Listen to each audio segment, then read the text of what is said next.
Welcome to the Startup Funding Espresso. I'm Halti Martin, where we talk about how to raise funding and invest in startups and the time it takes to drink an espresso.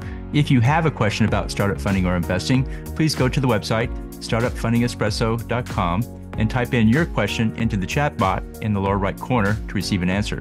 I hope you enjoy this episode.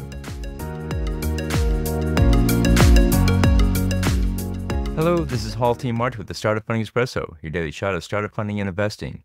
A family office manages the wealth of a family. Before starting a family office, consider these points. What is the asset level of the family office? The fee is based on the assets under management. The higher the asset level, the higher the fee. And what services does the family office provide? The more services, the higher the cost. How much client service do you need? The greater the client service required, the higher the cost. Are you ready to start a business? A family office is a business unto itself, which requires attention from you now and your successors later. What type of investing do you want to pursue? Each investment category brings a set of risk factors and requires research and management.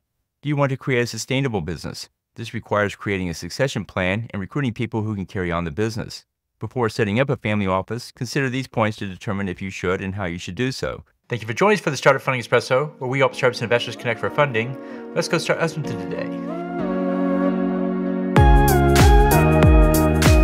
Halti Martin is the director of Investor Connect, which is a 501c3 nonprofit dedicated to the education of investors for early stage funding. All opinions expressed by Hall and podcast guests are solely their own opinions and do not reflect the opinion of Investor Connect. This podcast is for informational purposes only and should not be relied upon as a basis for investment decisions.